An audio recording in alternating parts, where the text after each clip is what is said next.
All right, so this is an Ask Jessie in response to a question that I get all the time, which is how do I start listening to my body? How do I know what I'm feeling? It's usually asked in relationship to hunger, like how do I know when I'm hungry or full? Sometimes it's related to emotions, like how do I know if I'm angry or sad? And even though those seem like they should be really obvious answers to some people, and if you're in tune with them, you're like, it just feels like sad. I know what sad feels like.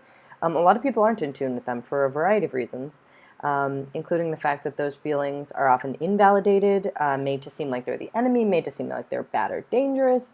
We're often shamed for feeling them, and as women, we're shamed for feeling pretty much everything because we're told that as women, we're so illogical and we need to be more logical and rational, and so anything we're feeling is pretty much invalidated, and so we shut that stuff down, and then it gets really hard to connect to. So this is an answer to the question of how do I know what I'm feeling, and it can work for any sensation that you're struggling to feel, from physical, tangible sensations like not being able to feel a muscle firing, and all the way up to the really more abstract stuff like emotions or even intuition. So this is my really highly oversimplified version of what I give my clients and what I teach in my Authentic Body Confidence course, but the breakdown is that you get really clear on the following three questions.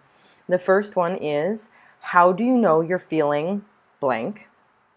The second one is, where in your body are you feeling blank? And the last one is, what does blank feel like? So that blank can be any sensation. Let's use hunger. How do you know, literally how do you know that you feel hungry? And if the answer is not obvious, then you might get a lot out of answering this question, or feeling through it as the next time you're hungry, the next time you eat, the next time you're thinking about it at any point during the day. Like, how do you know when you're hungry? What is your body telling you? What does that sensation actually feel like to be hungry? Because it's going to be the same sensation every time. For you, I can't tell you what hunger feels like for you. You have to know what it feels like for you. But getting to know what it feels like for you is incredibly helpful, especially when you can put language to it. So not just like the vague stuff where you're like, I don't know, it feels like a hunger in my stomach and like a wanting of food in my head. Like, no, those are not sensations. Describe the actual sensations. How do you know you're hungry?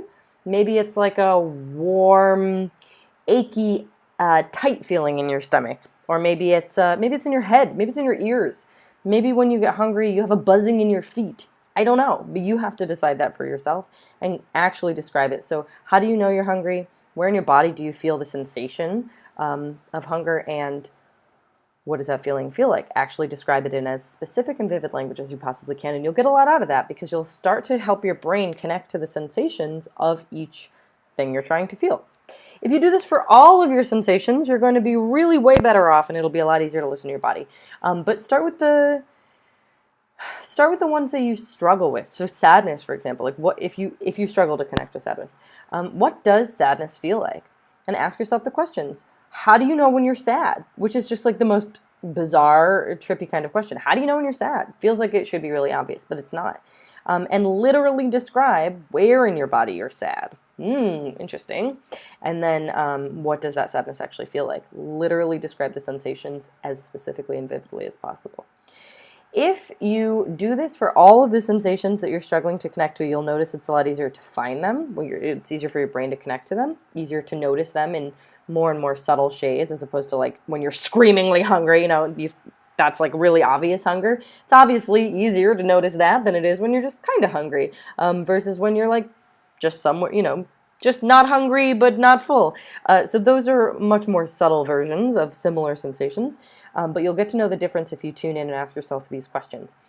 And I also want to mention that if you struggle with this a lot, you can do the same exercise first on sensations that you totally nail.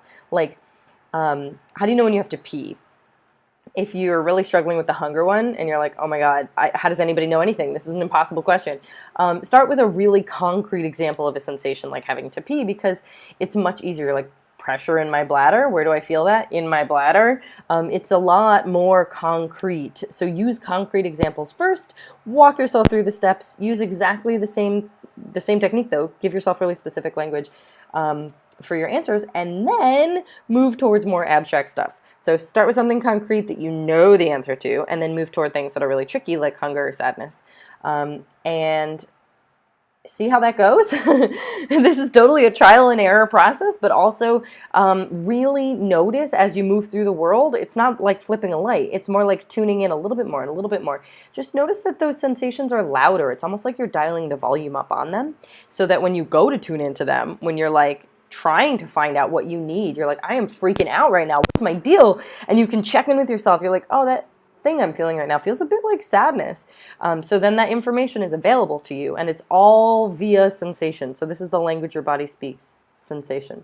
So again, this is the answer, or it's a trick, a technique that I teach my clients for how to begin to tune into the body, how to begin to listen to the body's messages to you, and it can be done on any type of sensation. So as always, you can send questions to me at my website, askjessikneeland.com, and this is for my ongoing Q&A series, Ask Jessie Kneeland. Bye.